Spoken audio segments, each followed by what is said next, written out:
Session को स्वागत। आज आम 2009 डिसेम्बर यूजीसी क्वेश्चन आलोचना करवा। आमर प्रथम क्वेश्चन अच्छी प कि प्रकार ध्वनि। प होउची अघोष महाप्राण उष्ठ ध्वनि। नेक्स्ट क्वेश्चन जीवा केउटा नासिक व्यंजन ध्वनि। म च ट क नासिक व्यंजन ध्वनि होउची म। च होउची हमर तालव्य स्पर्श, ट होउची मूर्धन्य स्पर्श व्यंजन ध्वनि, क होउची कंठ। नेक्स्ट क्वेश्चन जीवा कुंभकार केउ समास। कुंभकार केउ समास। कुंभकार होउची उपपद तत्पुरुष समास। कुंभ को करे जे से कुंभकार। नेक्स्ट क्वेश्चन जीवा कुआ मुहरु मूषा छुआटी खसी पड़िला रेखाकृत पदटी केउ कारक हेब। कुआ मुहरु मूषा छुआटी खसी पड़िला एटा विच्छिन्न अर्थ रे अपादान कारक। कर्पूर मंजरीर लेखक किए। कर्पूर मंजरीर लेखक किए भवभूति, कालिदास, श्रीहर्ष, राजशेखर। कर्पूर मंजरी होउची राजशेखरंकर। केउ काव्य को उत्तमतम काव्य कहा जाए। केउ काव्य को उत्तमतम काव्य कहा जाए। रस प्रधान काव्य को। पुराणर पंच लक्षण कौन। पुराणर पंच लक्षण कौन। पुराणर पंच लक्षण होउची सर्ग, प्रतिसर्ग, वंश, मनोत्तर, वंशानुचरित। चंडी पुराणर लेखक किए। चंडी पुराण होउची शला दासंकर।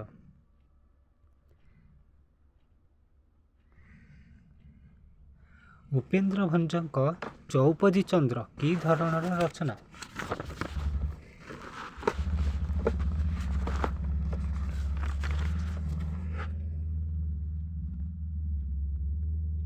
चंपू। निर्गुण महात्म्य कहार रचना। निर्गुण महात्म्य होउची चैतन्य दासंकर। प्रेमलोचनार कवि किए। प्रेमलोचनार कवि हेले विष्णु दास। केउ काव्यटी भूपति पंडितंक रचना। हारावती, प्रेम चिंतामणि, प्रेम पंचाभूत, प्रेम कला। प्रेम पंचाभूत होउची भूपति पंडितंकर। प्रेम चिंतामणि और प्रेम कला होउची अभिमन्यु सामंत सिंहांकर। हारावती होउची रामचंद्र पट्टनायकर। र कि धरणर ध्वनि। बश्चा लोड़ित संघर्ष ध्वनि, संघर्ष महाप्राण उत्क्षिप्त मूर्धन्य ध्वनि, स्पर्श संघर्षी ध्वनि, संघर्ष तालव्य अधस्वर ध्वनि। र कि प्रकार ध्वनि। र होउची बश्च लोड़ित संघर्ष ध्वनि। महिमंडल गीता कहार रचना। महिमंडल गीता कहार रचना। आर्तदास, अरक्षित दास, गोपाल दास, अच्युतानंद दास। महिमंडल गीता होउची अरक्षित दासंकर। रसकल्लोल छांदटी रे कविंक जीवन दर्शन प्रतिफलित। रसकल्लोलर केउ छांदटी रे कविंक जीवन दर्शन प्रतिफलित। रसकल्लोल 16 छंदरे कविंक जीवन दर्शन प्रतिफलित। तुलाभिणा कहार रचना। तुलाभिणा होउची जगन्नाथ दासंकर। ओडिया नवसंवाद पत्रिकाटी केउठारु बाहारुथिला। पुरी, बालेश्वर, कटक, गंजाम। ओडिया ओ नवसंवाद पत्रिकाटी बालेश्वर 1888 मसीह बाहारिथिला। केउ पत्रिकाटी प्रथमे लेखक मानकु पारितोषिक प्रदान करथिला। केउ पत्रिकाटी प्रथमे लेखक मानकु पारितोषिक प्रदान करथिला।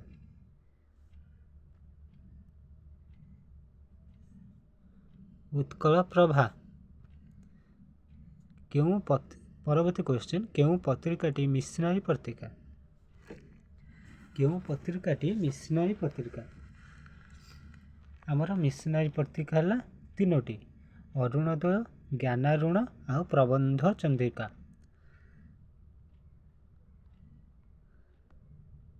आमर उत्कल मधुप प्रकाश पाई 1878 सत्यवादी 1915 उत्कल हितैषी 1868 अरुणोदय प्रकाश पाई 1861 निम्न सजा होता पत्रिका गुड़िक प्रकाशन काल अनुजाई केउटा ठीक आमर प्रबोध चंद्रिका केवे प्रकाश पाई प्रबंध चंद्रिका प्रकाश पाई 1855 इंद्रधनु प्रकाश पाई 1893 मुकुर प्रकाश पाई 1906 बालेश्वर संवाद वाहिका प्रकाश पाई 1868 तो आम राइट आंसर हम सी उपमा अर्थ गौरव और ललित पदविन्यासर अभूत समन्वय केउं काव्य परिलक्षित उपमा अर्थ गौरव और ललित पदविन्यासर अभूत समन्वय केउं काव्य परिलक्षित अभिमन्यु सामंत सिंहारक विदग्ध चिंतामणि रे किस अर्थे कह गो विरस तुम्भ मन केहुणसी सुख को नकर अवधान यह केउं कविंकर पद कार्तिक दास देवदुर्लभ दास सिद्धर दास दीनबंधुराज हरिचंदन किस अर्थे कह गो विरस तुम्भ मन केहुणसी सुख को नकर अवधान ये हूँ देवदुर्लभ दासंकर श्रुति निषेध गीता कहार रचना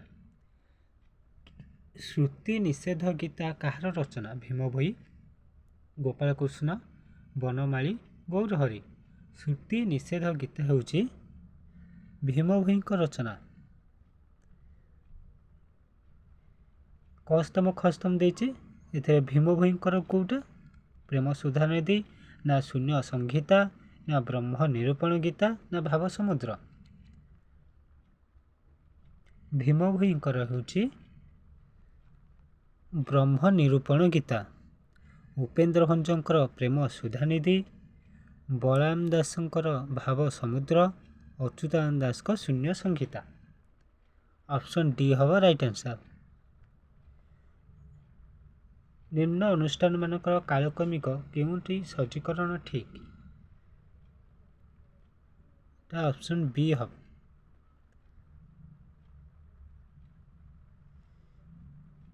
कटक डिबेटिंग क्लब 1894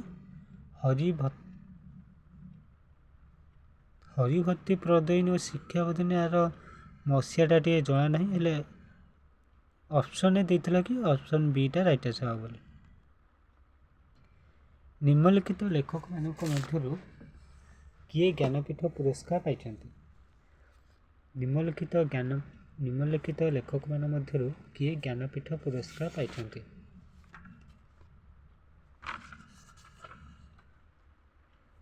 ज्ञानपीठ पुरस्कार गोपीनाथ महांती माटीमटल 1973 मसीह पाई प्रथम ज्ञानपीठ पुरस्कार गोपीनाथ महांती माटीमटल उपन्यास पाई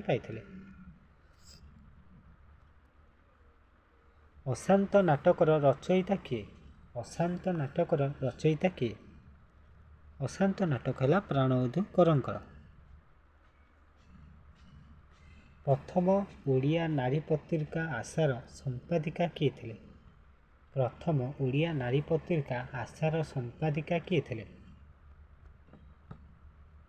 रेबा राय नेक्स्ट क्वेश्चन जीवा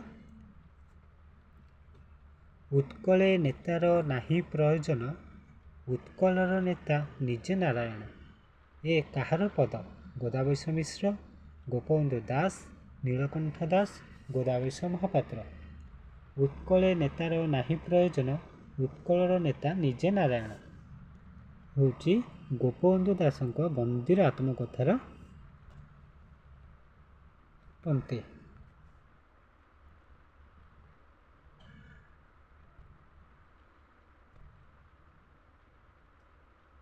नेक्स्ट क्वेश्चन जीवा तुमर आखि अच्छी से खेल कंढईर आखि तुमर शिक्षा अच्छी से पोषा शुआर शिक्षा यह क्यों प्रबंधर अंशविशेष तुमर आखि अच्छी से खेल कंढईर आखि तुमर शिक्षा अच्छी से पोषा शुआर शिक्षा यह ହେଉଛି गोविंद त्रिपाठी बटुआ प्रबंधरू उक्ति आसी।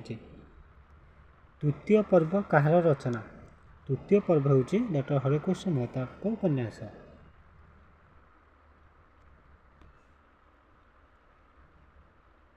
निम्न लेखक मानक सज्जीकरण कालक्रमिक केउटा ठीक हरिकृष्ण महताब 1899 नीलकंठ दास 1884 चित्तरंजन दास 1923 राजकिशोर राय 1914 आमको सजेले ऑप्शन डी हम राइट आंसर। नीलकंठ फास्ट आसवे जन्म होता 1884 हरिकृष्ण महताब 1899 राजकिशोर राय 1914 चित्तरंजन दास 1923। अंध दिगंत उपन्यास कହାର अंध दिगंत उपन्यास कार अंध दिगंत सुरेंद्र महांती 1964 मसीहा प्रकाश पाई। शुण परीक्ष भुवनेश्वर बेहेरांकर यह 1976 प्रकाश पाई। तरंग तड़ित चित्तरंजन दासंकर यह 1975 प्रकाश पाई। अमेरिका अनुभूति गोलबिया धलंकर यह 1952 प्रकाश पाई। ऑप्शन बी हम राइट आंसर।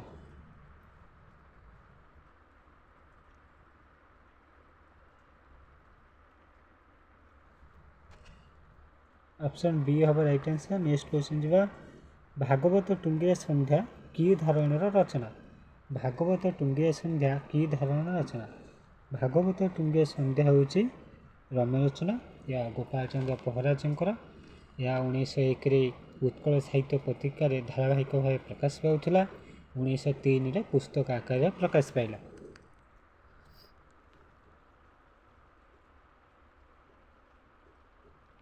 यही रम्य रचना मस्तराम होची मुख्य चरित्र।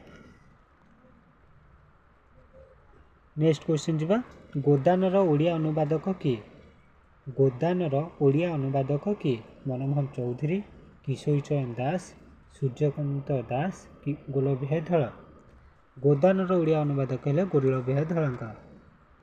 अन्या अन्या कविता ग्रंथटी कହାର रचना गुरुप्रसाद महांती रसन कुमार मिश्र राजेंद्र किशोर पंडा दुर्गाचरण पंडा अन्या कविता ग्रंथटी होची राजेंद्र किशोर पंडांकर यह 1928 मसीहा प्रकाश पाई।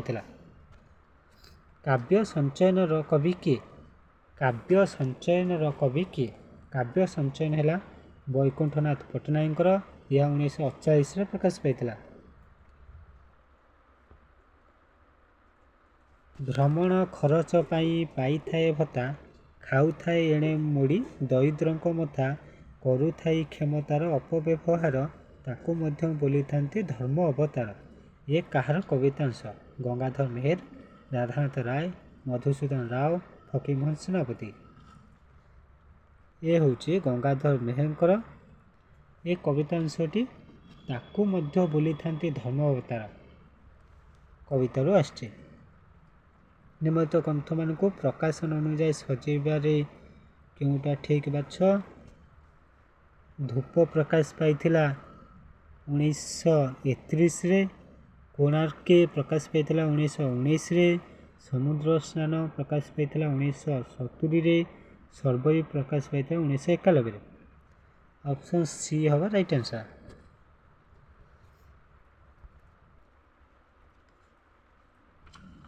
प्रबंध मानस ग्रंथर रचयिता किए प्रबंध मानस ग्रंथर रचयिता हेले कृष्णचंद्र पाणिग्राही या 1975 मसीहा रचना होता। गल्प नुहे समालोचना कହାର समालोचना ग्रंथ गल्प नुहे समालोचना कହାର समालोचना ग्रंथ गल्प नुहे समालोचना होची नटवर सामन्तरायଙ୍କର। केउं समालोचना ग्रंथटी गोपीनाथ नंदଙ୍କ द्वारा रचित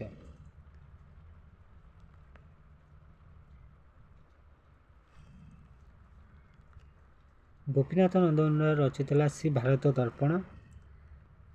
କାବ୍ୟ ସମ୍ବାଦ ହେଲା ଦାଶରଥୀ ଦାସଙ୍କର। ଓଡ଼ିଆ ଭାଷା ଓ ସାହିତ୍ୟ ହେଲା ଦେବେନ୍ଦ୍ର ମହାନ୍ତିଙ୍କର। ଓଡ଼ିଆ ଗୀତିକାବ୍ୟ ହେଲା ଜାନକୀ ବଲ୍ଲଭ ମହାନ୍ତିଙ୍କର। ଓଡ଼ିଶାରେ ବିଶୁବ ମିଳନ ନାମରେ ସାହିତ୍ୟ ସମାରୋହ କେଉଁ ସାହିତ୍ୟ ପତ୍ରିକା ପକ୍ଷରୁ ପ୍ରଥମେ ଆରମ୍ଭ ହୋଇଥିଲା? ଓଡ଼ିଶାରେ ବିଶୁବ ମିଳନ ନାମରେ ସାହିତ୍ୟ ସମାରୋହ କେଉଁ ସାହିତ୍ୟ ପତ୍ରିକା ପକ୍ଷରୁ ପ୍ରଥମେ ଆରମ୍ଭ ହୋଇଥିଲା? ଝଙ୍କାର। ପୃଥିବୀ ବାହାରେ ମଣିଷ କି ଧରଣର ରଚନା? ପୃଥିବୀ ବାହାରେ ମଣିଷ ଗୋକୁଳାନନ୍ଦ ମହାପାତ୍ରଙ୍କର ବୈଜ୍ଞାନିକ ସାହିତ୍ୟ। ଏହା 1952 ମସିହା ପ୍ରକାଶ ପାଇଥିଲା। କେଉଁ କବି ଥିଲେ ପଲ୍ଲୀ ଜୀବନର ରୂପକାର? ପଲ୍ଲୀ ଜୀବନର ରୂପକାର ଥିଲେ ପଲ୍ଲୀକବି ନନ୍ଦକିଶୋର ବଳ। କାହାକୁ ଗଣକବି କୁହାଯାଏ? ଜଗନ୍ନାଥ ଦାସ, କୃଷ୍ଣପ୍ରସାଦ ବସୁ, ବୈଷ୍ଣବ ପାଣି, ଗୋପାଳ ଦାସ। ଗଣକବି ବୈଷ୍ଣବ ପାଣି। ଶେଷ ବସନ୍ତ ଚିଠି କାହାର କ୍ଷୁଦ୍ର ଗଳ୍ପ? ଶେଷ ବସନ୍ତ ଚିଠି ହେଉଛି ମନୋଜ ଦାସଙ୍କର। କେଉଁ ଗ୍ରନ୍ଥଟି ପ୍ରଥମେ କେନ୍ଦ୍ର ସାହିତ୍ୟ ଏକାଡେମୀ ପୁରସ୍କାର ପାଇଥିଲା? କେନ୍ଦ୍ର ସାହିତ୍ୟ ଏକାଡେମୀ ପୁରସ୍କାର ପ୍ରଥମେ ଅମୃତ ସନ୍ତାନ, ଗୋପୀନାଥ ମହାନ୍ତି ଅମୃତ ସନ୍ତାନ 1955 କେନ୍ଦ୍ର ସାହିତ୍ୟ ଏକାଡେମୀ ପୁରସ୍କାର ପାଇଥିଲା। କାହ୍ନୁଚରଣ ମହାନ୍ତିଙ୍କର 1958ରେ। ଶୈଳକଳ୍ପ ହେଉଛି ରାଜକିଶୋର ପଣ୍ଡାଙ୍କର। ଏହା 1985 ପୁରସ୍କାର ପାଇଥିଲା। ଶ୍ରୀରାଧା ହେଉଛି ରମାକାନ୍ତ ରଥଙ୍କର। ଏହା 1992ରେ ସରସ୍ୱତୀ ପୁରସ୍କାର ପାଇଥିଲା। ସନିଆ କେଉଁ ଉପନ୍ୟାସର ପ୍ରସିଦ୍ଧ ଚରିତ୍ର? ସନିଆ ହେଉଛି କାହ୍ନୁଚରଣ ମହାନ୍ତିଙ୍କର ଶାସ୍ତି ଉପନ୍ୟାସ ଚରିତ୍ର। ଆଜ ଲାଷ୍ଟ କ୍ୱେଶ୍ଚିନ୍, ମାଂସର ବିଳାପ କ୍ଷୁଦ୍ରଗଳ୍ପଟି କାହାର ରଚନା? ମାଂସର ବିଳାପ କ୍ଷୁଦ୍ରଗଳ୍ପଟି କାଳୀଚରଣ ପାଣିଗ୍ରାହୀଙ୍କ ରଚନା।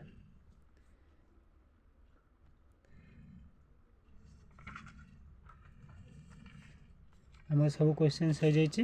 ଆମେ ଡିସେମ୍ବର 2009ର ସବୁ କ୍ୱେଶ୍ଚିନ୍ ଆଲୋଚନା କରିଦେଇଛୁ।